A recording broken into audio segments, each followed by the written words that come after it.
Hello friends, welcome to west tech info channel. Friends, ఈ వీడియోలో మనం ఒక ఇమేజ్ అనేది మనం నెట్లో డౌన్లోడ్ చేస్తూ ఉంటాం. జేపీజీ కావచ్చు, లేకపోతే వేరే ఫార్మాట్ కానీ చేస్తూ ఉంటాం.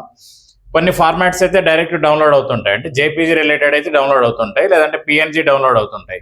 ఇవి కాకుండా వేరే వేరే ఫార్మాట్స్ కూడా ఉన్నాయన్నమాట. టిప్ ఫైల్స్ కానీ, లేదంటే పిఎస్డి కానీ, లేకపోతే హెచ్ఈఐఎఫ్ అని, తర్వాత వచ్చి డబ్ల్యూపీ అని రకరకాలు వస్తుంటాయి. ఓకే, ఈ ఫార్మాట్స్ అనేవి మనం రైట్ క్లిక్ ఇచ్చి సేవ్ యాజ్ అనేది తీసుకున్నప్పుడు డబ్ల్యూఈబిపి అని వస్తుంది. ఓకే, దీన్ని మీరు ఒకవేళ ఎక్కడన్నా వాడాలనుకోండి, ఆ ఇమేజ్ని ఎక్కడ వాడలేరు అనమాట. ఎందుకంటే మళ్ళీ అది గూగుల్లోకి వెళ్ళి ఆ లింక్ అనేది అక్కడ ఏంటో ఓపెన్ అవుతూ ఉంటుంది.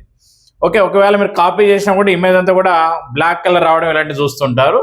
ఓకే, వీటిని మనం ఎలా మనకు జేపీజీ లాగా మనం మార్చుకోవాలి అలా అనుకుంటే, మీరు మీ గూగుల్ క్రోమ్ ఓపెన్ చేస్తున్నారు కదా, ఆ గూగుల్ క్రోమ్లో రైట్ సైడ్ 3 డాట్స్ ఉంటాయి. ఆ డాట్స్ పైన క్లిక్ చేయండి. సెట్టింగ్స్లోకి వెళ్ళి ఆ సెట్టింగ్స్లో క్రోమ్ వెబ్ స్టోర్ అనేది ఒకటి ఉంటుంది. అందులోకి వెళ్ళి మీరు ఏం చేస్తారంటే ఒక సెర్చ్ చేయండి, సేవ్ ఇమేజ్ యాజ్ టైప్ అని సెర్చ్ చేసిన తర్వాత అక్కడ మీకు ఒక లింక్ లాగా వస్తుంది అనమాట. అంటే ఒకటి జస్ట్ లైక్ ఒక సాఫ్ట్వేర్ లాగా, లేదంటే ఒక అప్లికేషన్ లాగా వస్తుంది. దానిపైన క్లిక్ చేస్తే ఆ ఎక్స్టెన్షన్ అనేది ఆ క్రోమ్కి ఎక్స్టెన్షన్ లాగా మారిపోతుంది అనమాట.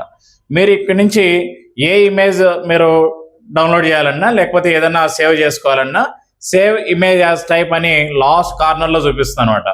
దానిపైన క్లిక్ చేస్తే జేపీజీ ఉంటుంది, తర్వాత పిఎన్జీ ఉంటుంది, తర్వాత ఇంకోటి బిట్మ్యాప్ ఫైల్స్ ఉంటాయి. మీ ఇష్టం, మీకు ఎట్లా అనుకూలంగా ఉంటే అలా మనం డౌన్లోడ్ చేసుకోవచ్చు. ఓకే, ఈ స్టెప్స్ అనేవి నేను 1 by 1 సిస్టమ్ మీద చేసి చూపిస్తుంటాను. మీరు యాజ్ ఇట్ ఈస్ ఫాలో కండి. Thank you for watching. ఇంకా ముందుగా గూగుల్ క్రోమ్ ఓపెన్ చేయండి. గూగుల్ క్రోమ్లో రైట్ సైడ్ 3 డాట్స్ ఉన్నాయి కదా, అక్కడ క్లిక్ చేసిన తర్వాత ఎక్స్టెన్షన్ ఉంది కదా, అందులో కింద విజిట్ క్రోమ్ వెబ్ స్టోర్లోకి వచ్చి అక్కడ సెర్చ్ చేయండి.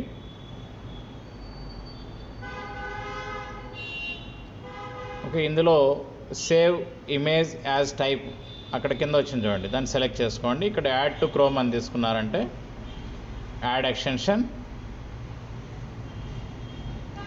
ఓకే, దీన్ని క్లోజ్ చేసేద్దాం. అది పైన ఎక్స్టెన్షన్ అనేది వచ్చేసింది.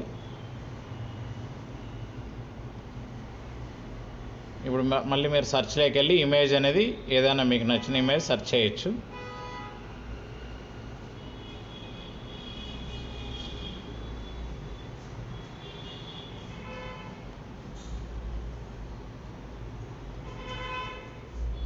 ఓకే, ఇక్కడ డిఫరెంట్ ఉంటాయి. ఫ్లిప్కార్ట్ ఉంటాయి, తర్వాత అమెజాన్ రిలేటెడ్ ఉంటాయి, తర్వాత పింట్రెస్ట్ ఉంటాయి. ఏ ఇమేజ్ మీకు కావాలన్నా కూడా ఓపెన్ ఇమేజ్ యాజ్ టైప్, లేదంటే కింద ఉంది చూడండి, సేవ్ ఇమేజ్ యాజ్ టైప్ అని తీసుకొని సేవ్ యాజ్ జేపీజీ. మామూలు సేవ్ అయితే డైరెక్ట్ తీసుకోవచ్చు, సేవ్ ఇమేజ్ అని తీసుకోవచ్చు.